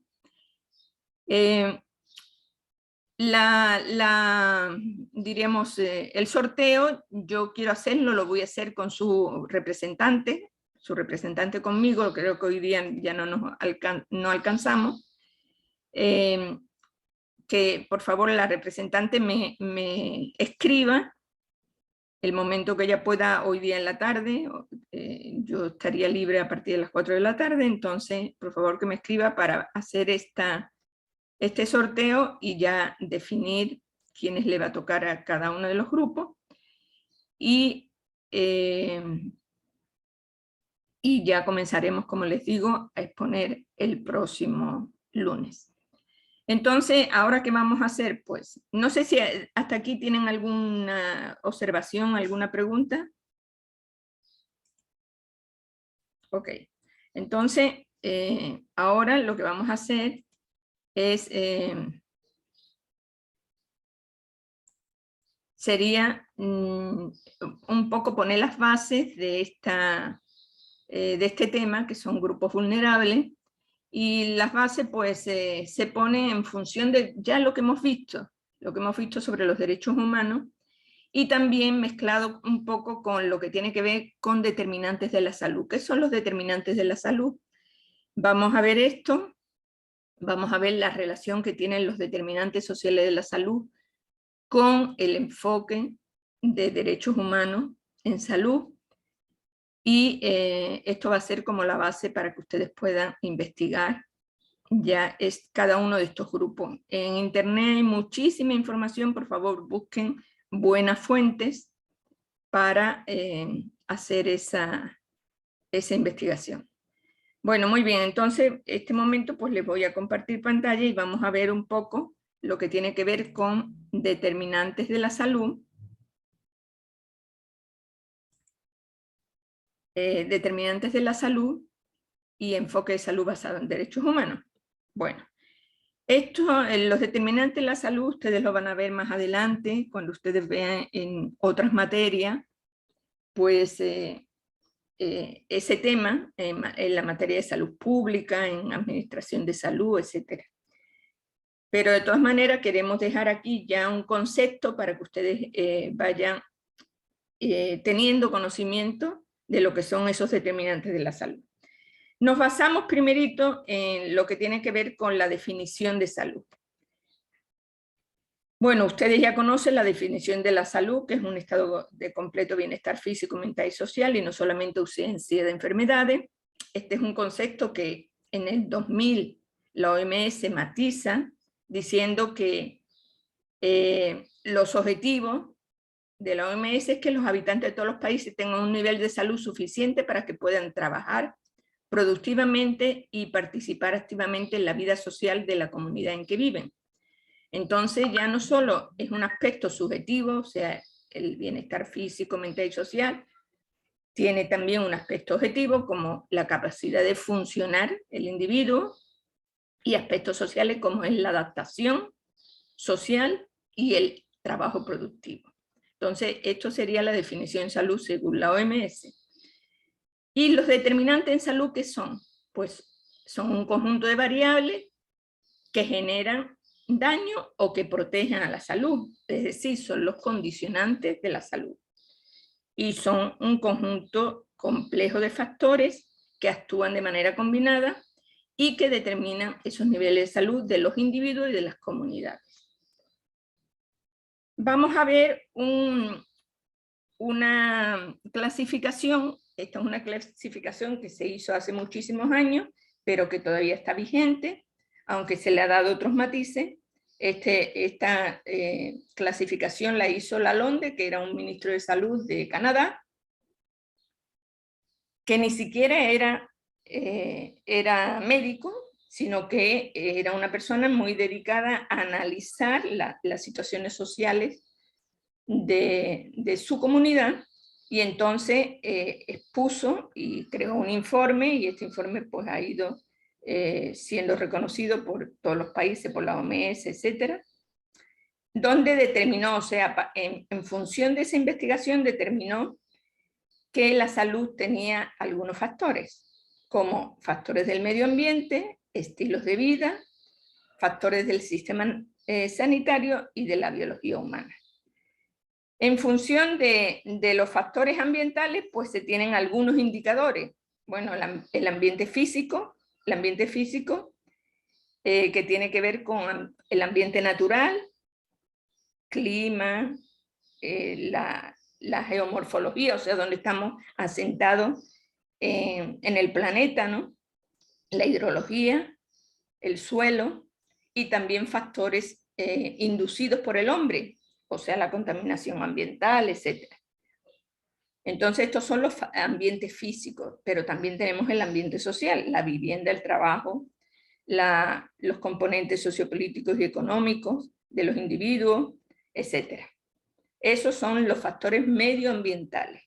En cuanto a los estilos de vida, pues primero decir que un estilo de vida es un hábito en referencia a un conjunto de comportamientos y actitudes que cotidianamente realizan las personas, que algunos pueden ser poco saludables o no. Estos estilos de vida pues están determinados por muchas variables. Sobre todo tiene que ver con los entornos sociales, con los hábitos que se derivan de las costumbres, de la cultura, eso es muy importante, de las familias, de cómo las familias reaccionan, cómo hacen las cosas las familias, y tiene que ver también con las decisiones personales que toman cada uno. Entonces, básicamente ese estilo de vida pues, puede poner en riesgo la salud, y vemos que los estilos de vida riesgosos o inadecuados pues son una mala alimentación, consumo de sustancias, el sedentarismo, por ejemplo, conductas sexuales promiscuas, entre otros muchos. Entonces, estos estilos de vida pues determinan la salud. Por otro lado, están los servicios de salud, que son un conjunto de centros de recursos, es el sistema de salud de cada estado, que tiene medios económicos y materiales y tiene la tecnología suficiente como para absorber todos los problemas de salud. Pero esos medios, esos servicios de salud, ¿qué características deben tener? Tienen que ser eficaces, o sea, que cumplan sus objetivos, tienen que estar disponibles a todos los individuos, deben ser eficientes, o sea, que el costo-beneficio sea adecuado, y tiene que haber buenas prácticas dentro de esos servicios de salud. Entonces, con eso, pues, en función de eso, se determina o no la salud de un individuo o de una población. Y por último, los factores biológicos, ustedes ya están conociendo esto, como son la edad, el sexo, la herencia genética de la persona, la constitución orgánica de cada individuo y la resistencia a enfermedades. Esos son factores biológicos que también determinan la salud. Y miren ustedes que en la investigación de la LONDE, cómo salió, qué peso daban a estos 4 determinantes de la salud. Entonces se veía que el estilo de vida era el que, diríamos, es más alto, un 43%, seguido de la biología, que era un 27%, del medio ambiente un 19% y del sistema de salud un 11%. Otro investigador, Alan Dever, pues hizo un análisis en función de estos porcentajes que sacó la LONDE en su investigación en Canadá, en relación con la asignación de recursos, y resulta que, por ejemplo, a los estilos de vida, que son los porcentajes más altos sobre los que afectan la salud, solo se le asigna un recurso del 1,5% de los presupuestos. A la biología humana, un 7,9%. Al medio ambiente, un 1,6%. Y al sistema de salud, que apenas el 11%, según la investigación de la LONDE, se le asigna el 90% del presupuesto en la salud. Entonces, ¿eso qué quiere decir? ¿Y qué interpretación se le da a esto? Que realmente, pues, las asignaciones y los presupuestos en salud van más hacia la salud curativa que hacia la salud preventiva, porque si no, si fueran hacia la salud preventiva, pues todo lo que tiene que ver con estilos de vida, con medio ambiente, estarían estos porcentajes mucho más altos. Pero ese 90% de asignación de recursos, pues, se dedica más a, diríamos, a la salud curativa, o sea, hacer hospitales, centros de salud, y no hay suficientes programas de medicina preventiva, porque Si se previene los estilos de vida adecuados, entonces pues va a disminuir la enfermedad. Y todavía eso pues no se consigue. Miren ustedes que esto se hizo hace algunos años y esto está vigente hasta la actualidad. Entonces, bueno, en el 2000 se quedó que el estilo de vida era un 50% de determinante de la salud, la herencia y el ambiente un 20% cada uno, y el sistema sanitario un 10%. Entonces, miren ustedes lo importante que es prevenir la salud, porque el 50% de la determinación de la salud tiene que ver con los estilos de vida. Bueno, pero esto es como un poco teórico, pero ¿qué pasa con la salud real según los determinantes sociales, esos determinantes que veíamos que tienen que ver con los estilos de vida y tienen que ver con el medio ambiente? Estos determinantes sociales son muy importantes porque son las circunstancias en que los individuos están en un territorio determinado. Es donde los individuos nacen, crecen, viven, trabajan, se desarrollan. Y los que pueden causar la vida o la muerte, que tiene que ver con lo que hemos estudiado hasta ahora de derechos humanos, tiene que ver con las desigualdades y con la discriminación. Porque esos determinantes sociales no son iguales para todos. No son iguales para países en vías de desarrollo y países desarrollados. Y no son iguales en un mismo país para las personas del campo y las personas de la ciudad. Entonces, esos determinantes sociales también son fundamentales para la salud de los individuos. ¿Y esto a qué se debe? Porque hay esa brecha tan enorme entre países entre sí y en el mismo país grupos sociales. Porque son el resultado de la distribución del dinero, el poder, los recursos a nivel mundial, nacional y local. Bueno, ¿cuáles son los determinantes de salud a nivel individual? Diríamos, según la OMS, la OPS, en el Ecuador y el mundo. Sería la pobreza, las desigualdades sociales, la discriminación, la vivienda pobre, la inseguridad alimentaria, las condiciones de vida poco saludables en la infancia, la falta de trabajo, la falta de educación. Entonces, estos determinantes sociales son fundamentales para que siga persistiendo esta desigualdad y discriminación entre individuos y clases sociales. Y a nivel colectivo, ¿cuáles son los determinantes? El mercado de trabajo. Si hay un mercado de trabajo justo, pues todo el mundo tendrá trabajo. Por ejemplo, aquí en el país vemos que un porcentaje bastante grande de individuos pues tienen lo que se llama un subempleo, o sea, empleos poco remunerados o microempresas familiares que le permiten sobrevivir nada más, ¿no? El sistema educativo, afortunadamente en el Ecuador tenemos un sistema educativo que provee la enseñanza tanto primaria, secundaria como universitaria de manera gratuita, aunque a veces, pues, por ejemplo, ahora con la pandemia, pues ha habido toda una discriminación respecto a esos grupos sociales que son menos favorecidos. Y las instituciones políticas, pues si un Estado es democrático, es justo, es equitativo, pues todo va bien. Pero hemos visto que en nuestro país y en muchos países del mundo existen lo que se llama la corrupción, o sea, el empleo de recursos que tienen que ir para la población en diríamos, ganancias personales, ganancias corporativas de los políticos y en detrimento de los individuos, de toda la comunidad, ¿no? Entonces, miren ustedes que estos determinantes de salud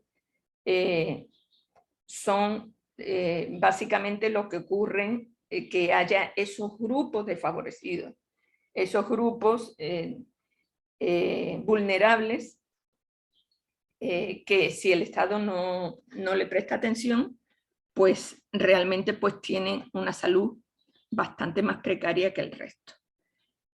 ¿Y qué recomienda la OMS para luchar contra los determinantes sociales de la salud?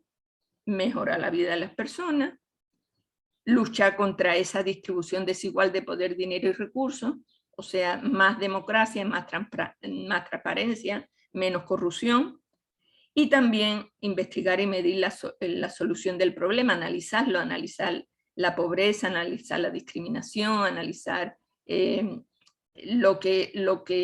las desigualdades que existen en los grupos humanos para básicamente pues mejorar esos determinantes sociales de la salud.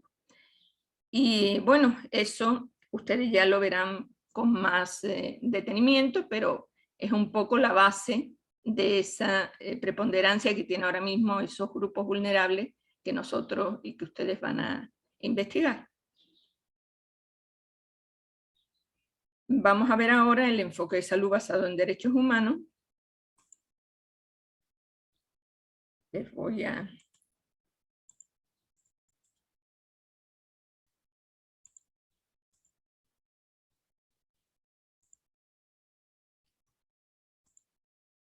A ver, vamos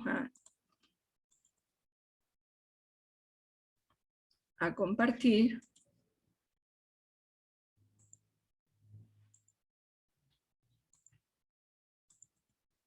Ok. ¿Y qué es un enfoque de salud basado en derechos humanos? Este enfoque pues tiene como propósito eliminar toda forma de discriminación que existe en la sociedad. Y la ONU establece que ese enfoque basado en derechos humanos debe ser transversal en todas las organizaciones, en todas las comunidades. Transversal, ¿qué quiere decir? Que tiene que atravesar todos los principios, las normas, los programas, los proyectos que se den en todas las comunidades mundiales.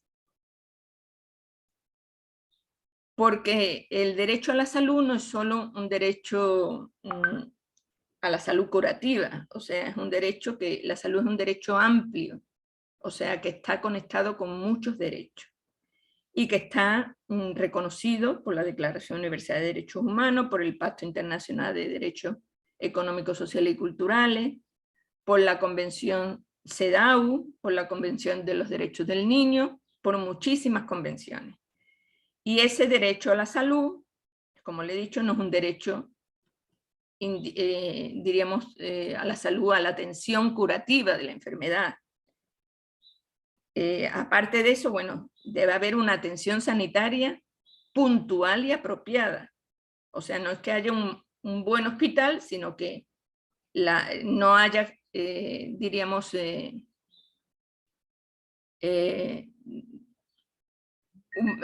toda la atención de manera desfasada, de manera inoportuna, sino, o sea, no haya listas de espera, sino que haya una atención puntual y apropiada.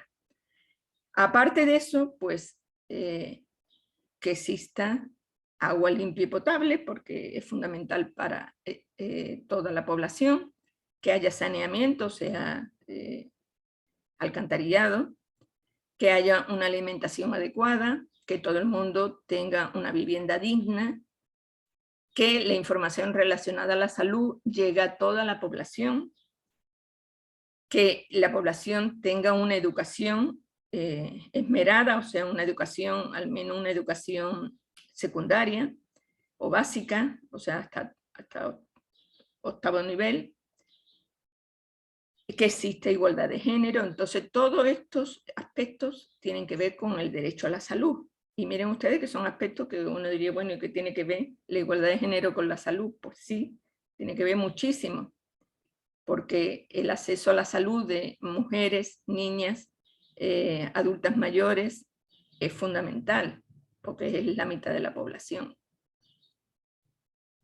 Entonces, ¿cómo definiremos el enfoque de salud basado en derechos humanos?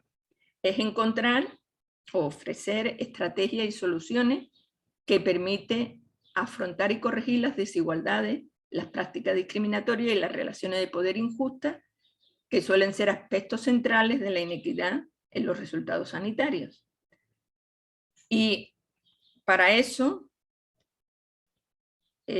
debes tener ese enfoque de salud basado en derechos humanos, garantizar el derecho no solo a la salud, sino a otros derechos relacionados con la salud, que las leyes, las políticas y los programas deben basarse todos en derechos humanos, y que también este enfoque basado en derechos humanos hace o propende a que los titulares de derecho, que somos todos los usuarios o todos la comunidad, se empodere en exigir eficazmente sus derechos y en desarrollar la capacidad de que los garantes de los derechos, que son las instituciones, cumplan con sus obligaciones.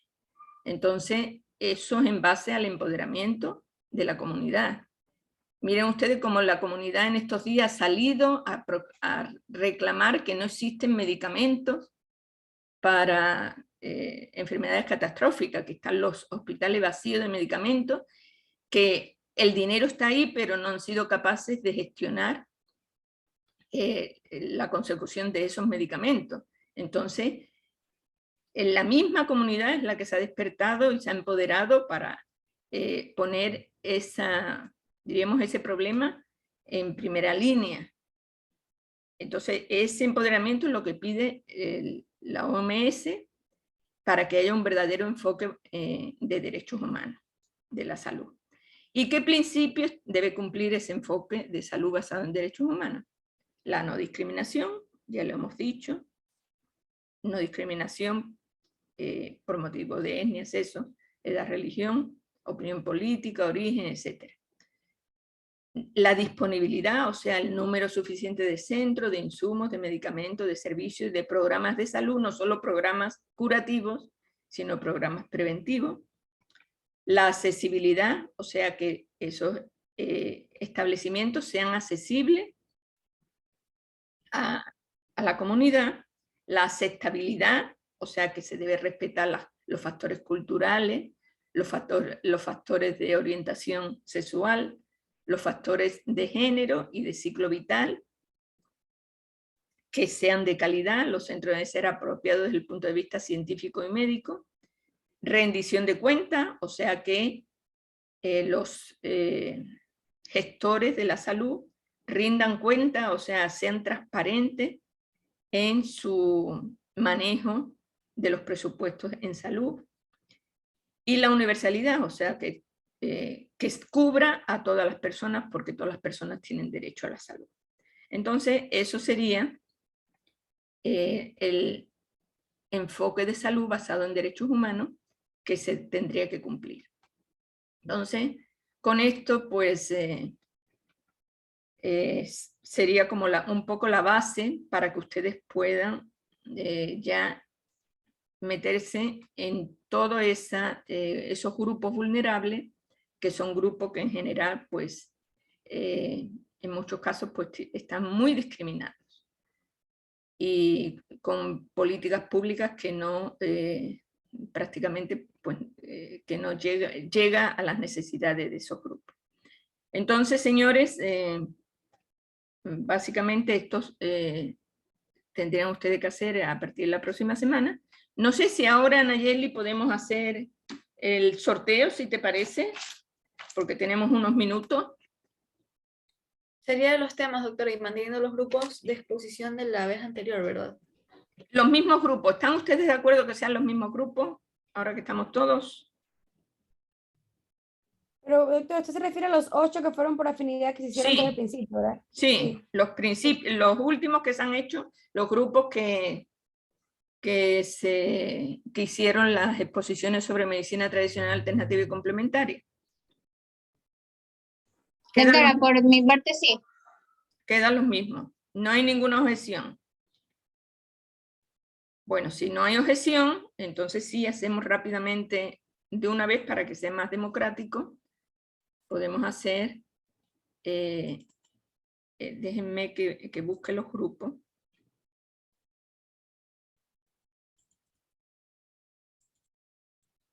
A ver, los grupos del... Ok, ya lo tengo aquí. A ver, grupo 1, Vallejo, Ormaza, Moreira y de La Paz, ¿verdad? Entonces, y así sucesivamente. Aquí tengo todos, ¿no? Entonces, un representante de cada grupo va a decir un número del 1 al 20. Vamos a ir viendo cuáles son los, diríamos, la distribución de tema o la selección de tema. Entonces, por ejemplo, aquí de La Paz, por favor, dígame un número del 1 al 20. El 10, doctora. A ver, 1, 2, 3. Yo puedo empezar por debajo, por arriba, pero 1, 2, 3, 4, 5, 6, 7, 8, 9 y 10. 9 y 10. Ustedes, grupo 1, van a hacer el tema 3. El tema 3 que es, a ver, espérese, que le abra también.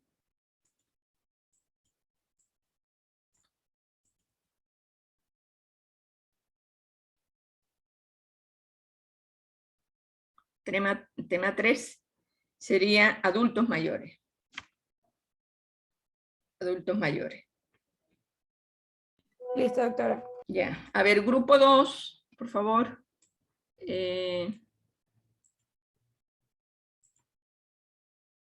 Espérenme un minuto.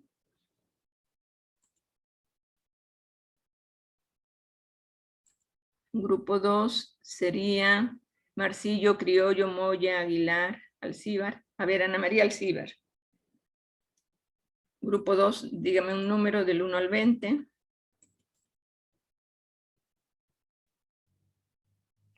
18. 18. 2, 4, 6, 7, 8, 9, 10, 11, 12, 13, 14, 15, 16, 17, 18. El 5, el tema 5. Tema 5 que sería inmigrantes en el Ecuador y emigración de ecuatorianos al exterior. O sea, todo lo que tiene que ver con migración. ¿Ok? Grupo 2, tema 5. El grupo 3.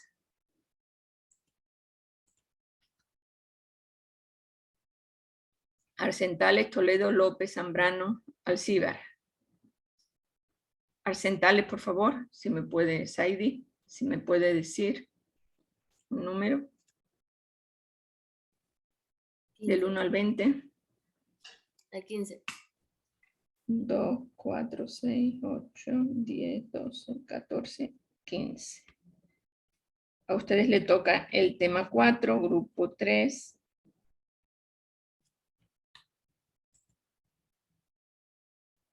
Enfermedades catastróficas y enfermedades raras o huérfanas. ¿Ok? El grupo sería 4, ¿verdad?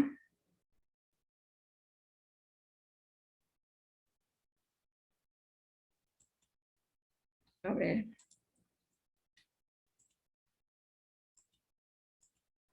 Grupo 4, Alarcón, Vivaque, Palacios, Muentes, Saltos. A ver, Saltos, por favor que me diga un número del 1 al 10. Ahora mismo ya podemos ver del 1 al 10. 8. 8. 1, 2, 3, 4, 5, 6, 7, 8. A ustedes, que son el grupo 4, les toca el tema 6, que sería colectivo LGTBIQ. Muy bien. Vamos al grupo 5. Zamora, Arroyo, Marcillo, Cedeño, Macías. Zamora, por favor. Número 10. Del 1 al 10. 10.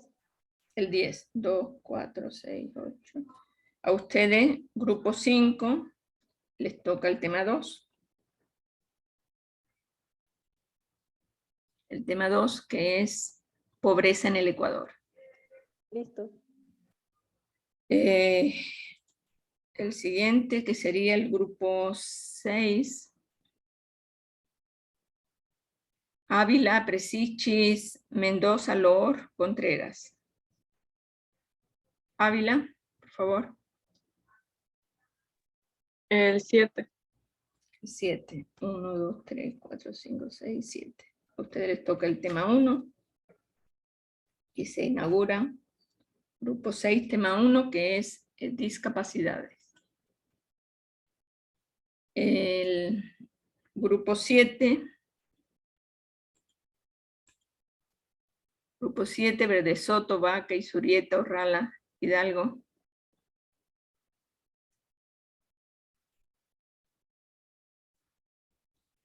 Número del 1 al 10. Por ejemplo, Verde Soto. 4. El 4. 1, 2, 3, 4. A ustedes les toca el tema 8. Personas privadas de libertad. Grupo 7. Y obviamente el grupo 8 le toca el tema 7, que sería niños, niñas y adolescentes. ¿Ok? Entonces, tema 1 es el grupo 6. Tema 2, el grupo 5. Tema 3, el grupo 1. Tema 4, el grupo 3. Tema 5, el grupo 2. Tema 6, el grupo 4. Tema 7, el grupo 8. Y tema 8, grupo 7. Tendrían que ser el grupo 1, 2, 3, o sea, el grupo 6, 5 y 1, los que preparen el tema 1, 2, 3 para el próximo lunes. Y como les he dicho, el jueves pues no tendremos clase, lo dejamos para que ustedes investiguen. Muchísimas gracias y nos vemos la próxima semana.